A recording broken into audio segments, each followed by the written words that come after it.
Hey, let's talk to Brandon Maxwell about his film American Homeboy. Hey Ted, how you doing today? Hey, just great. Thanks for having me, guys. Did I pronounce your last name correctly? Could you It was close. It's Balaker. Yeah, it's Balaker? Okay, I got obscure it. Polish name. Yeah. Ted. Oh, good. Good Polish. Well, Right, you right. probably enjoy pierogies as much as I do. All right, of course. Uh Tell me about this because I am very familiar with Jonathan's work and his book. I've seen many interviews with him. He's been on I believe the Bill Maher show, and and also I am a parent. Okay, so my kids missed Facebook. Kind of were at the thankfully missed a lot of the rise of social media. But what Jonathan has been talking about for years through this book has been amazing. I'm uh really encouraged this is now a documentary. Tell us how this started. Yeah, well, it started when my wife and I read the book. Of course, that was a huge bestseller, a New York Times bestselling book. And wedged right in the middle of it was a story about a guy who almost committed suicide. And that guy's name was Greg Lukianoff, the other author of the book. And Courtney and I looked at each other. Courtney's my wife and producing partner, and we were like, oh my goodness, we've known Greg for many years. He seemed like this guy who had it all together. We probably all have friends like that. On the outside, they seem like they're just super successful and everything's going great. And it just goes to show you how looks can be deceiving. So Greg, in a very detailed account, and it's kind of shocking to be wedged in the middle of this heady nonfiction book, but talks about how he goes to the hardware store, gets bags and wires, and he's a very elaborate process, and he's going to kill himself.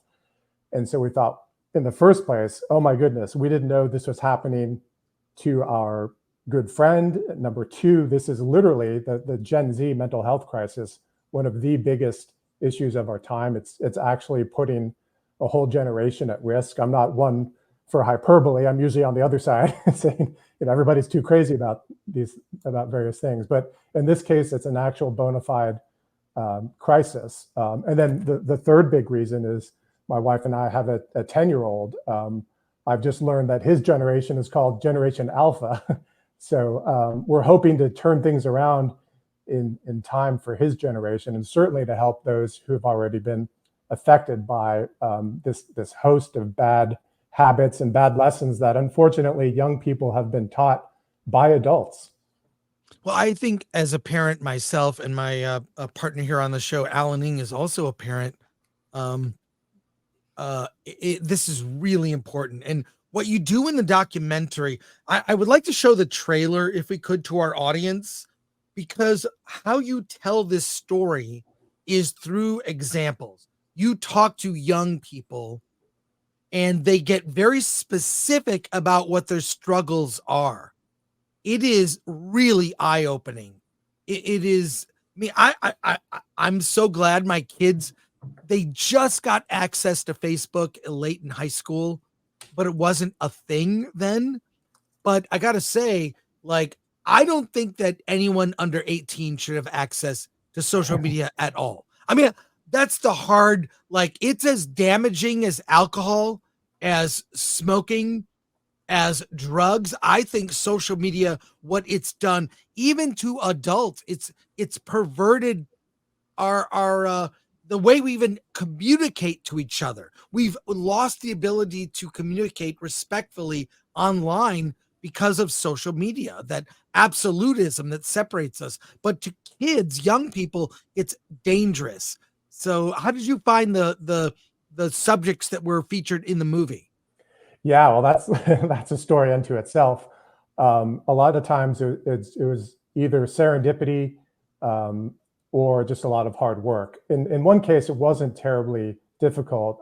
Lucy, who's the Stanford undergrad we profile, who just recently graduated, by the way, she also talks about being autistic. We found her because she wrote an article for Quillette, and Greg Lukianoff found that article and forwarded on, so we followed up. But and that's how we got Lucy. But with other people like Saeed, for instance, it was just a process of You call a lot of people, do a lot of research. It's almost like you're going on a search and you're not really sure what you're looking for, but you know it when you see it. And it seems like you guys reacted to our interview subjects the same way we did. We just knew, wow, you find someone like Saeed or Kimmy or Ariane or Anna, you just have to ask them to be in your movie because they're just so charismatic, and they're so honest. They've really connected with a lot of Gen Z viewers already. We really love seeing that. Would you mind if we watched the trailer together? Not at all. To share we've got almost 2,000 people watching live, so I want to share this with them, and we'll talk about it on the other side here. So let me set this up, and it's a little over 2 minutes, and there is a website. Is it? We'll post the website also. Here we go. I was full of self-confidence when I was 18. But while I was in college, that disintegrated. Mental health among Gen Z is a travesty. Almost every other person I know has some sort of mental health problem. We face this huge mystery. Why are Gen Zers so anxious and depressed? This is a whole generation going off the rails. We identified the 3 worst things young people are being taught, and we called them the 3 great untruths. And it was like, boom, this is what is happening. They contradict ancient wisdom, modern psychology, and common sense. Free speech is really how truth comes about. There's complexity in truth. On campus, administrators teach students that they're fragile and can be permanently harmed by words. I'd just gotten out of psych hospitals, and it felt like Stanford expected students to be more fragile than the hospitals expected of their patients. I was scared of what the day was going to bring me. If you think that something wrong has happened every time you feel a spike of emotion, this is setting up students for paranoia and misery. You're teaching them to be weak. That's like the exact opposite of empowerment. Tribalism is human nature. That doesn't mean we have to live that way. Us versus them. Anytime you see the world in this binary, you skew your vision and you're unable to understand the other person. Social media. If you like something, it means something. If you don't like something, it also sends a certain signal. Professors, social media, I would just follow their command. Any person who needed to be canceled, I was ready to do their bidding. We're taking these amazing kids and teaching them that they're capable of much less than they actually are. If you can teach yourself to see reality more clearly and break those thought cycles, you get relief. Now I'm thinking for myself. I'm open to new ideas. I'm excited to learn. I'm much happier. I'm at peace. It feels really good.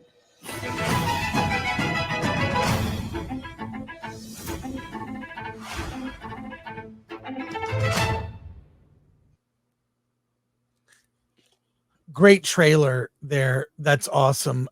What has been the reaction to the film? I think the book was really influential, but still people are not aware of what's been happening. But we've seen it manifest in the real world. I see a lot of stories about Gen Z and hiring Gen Z. And I'll even say here at Film Threat, we hire a lot of writers, and it's gotten to the point where it's difficult to hire anyone under 30. I'm being serious. Like, who can just handle the work, who doesn't quiet quit. That stuff is real. So what has been the reaction now to the film? I'm happy to say that it's been tremendous so far. We're currently in the midst of a global campus tour. We've been invited to and appeared at places like Stanford, UCLA, Cornell, Princeton, CU Boulder, University of Toronto. We've been in 4 nations. It's been great, especially from Gen Zers and their parents, that's our target demographic. That's who needs to hear this message most of all. They've some of my favorite reactions are when they tell me things after the movie, like, I'm stronger than I've been told. That's what one young man in San Diego told us. And they really react to it. We've done surveys, anonymous surveys, and they call the film truthful and stimulating. And if I could have 2 words to describe the film, that would be, I'm just thrilled that they chose those 2 words. They see that it resonates with their real life, and they tell us things like, I'm not crazy. I saw this and I see that I'm not alone. We have very touching stories of mothers watching it with their in one case, a 22-year-old daughter, crying, laughing. It is about anxiety, depression, and suicide, but as you saw, it's actually a very funny movie. So I don't want people to get bummed out like they're going to be in for like 90 minutes of tears, because it's about life, and there are a lot of laughs in the movie as well. Well, yeah, I do. First of all, I appreciate this, that the kids that you featured, they go deep, and you see their journey, and it ends hopeful for most of them. It really does, where you see they come to an awakening of what's being pushed on them in college for the most part, and social media. There's a lot of pressure from social media that sort of gets them to a point where they become so anxious. That's right, and that's a great point, Chris. And I'm glad that that came through, especially the optimism angle. That we didn't want. There's so many news stories and even docs now about mental health, and they can be downers. We didn't want to leave people more depressed. Frankly, we wanted to say that, look, things are bad, and they could get worse if we don't address them. But you can address them, and you can fix what's going on between your ears, because that's really the problem. A lot of times we create these problems for ourselves through these harmful thought patterns that are unfortunately taught to these young people by adults who often don't mean to. They think they're doing the right thing, but they end up doing the wrong thing. And you're exactly right, Chris.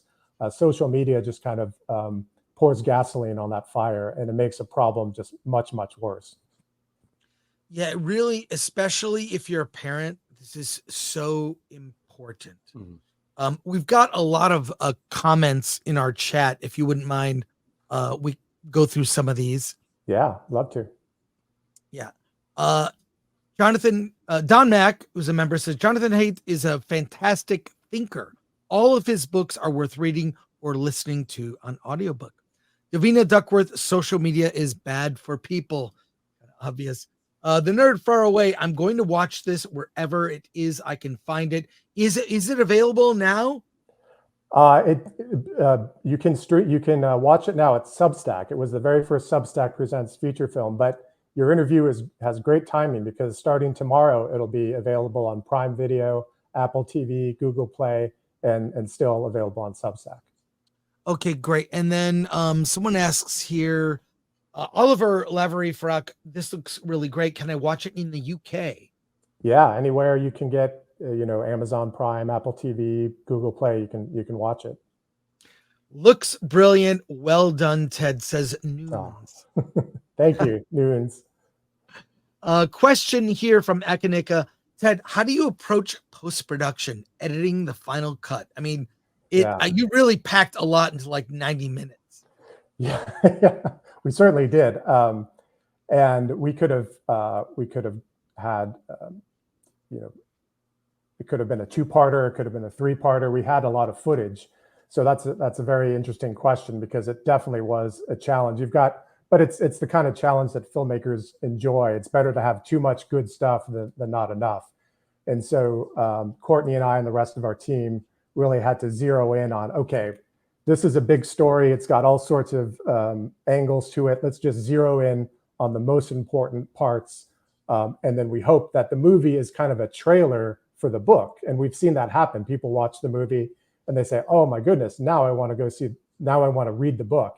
And we just love hearing things like that. So we definitely want people to watch the movie, and we definitely want people to read the book. Well, Ted, congratulations on this. What do you want to leave people with who see this film? And we got a lot of people in the chat saying they're to watch it this week. It's on Amazon Prime. That's awesome. Right. Yeah. You'd have to. It's a VOD purchase from Amazon Prime and the rest. I would just ask, if you like the movie, please rate it, send it to your friends, talk about it, post about it. This is kind of, my wife and I we specialize in making movies that Hollywood doesn't usually make. And this is an angle that Hollywood doesn't usually take, the one that we have. But it's very important that this message gets out. So we have an uphill battle where this is an independent production. So any help that your viewers can care to pass along our way in terms of liking, subscribing, sharing links, we'd certainly appreciate that. And there is a website here. It's thecodlingmovie.com. It is kind of a continuing education with the topics in the film, which I think is great. And there's even merch. Merch store. Yeah. There you go. A onesie. Cuddle me, don't coddle me. That's you right, can get man. a mug. Got to start the new generation off right. The poster anti-fragile. This will start the anti-fragile movement. I hope so. That's great. So that is awesome. We will put the links in the description, thecodlingmovie.com. Todd Balaker, I got to say thank you so much for doing this. As a parent, this is important to me. And I think it's important to everyone. We've seen how it's manifested in the real world.